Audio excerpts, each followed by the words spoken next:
không còn mẹ ở trên đời, tủi thân con khóc một mình mồ côi.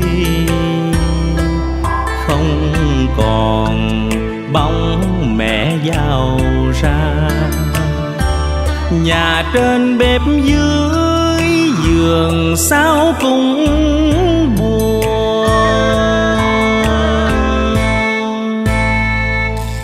Vắng mẹ buồn héo hon ô trầu, ngày nào mẹ vẫn hay ngồi nơi đây.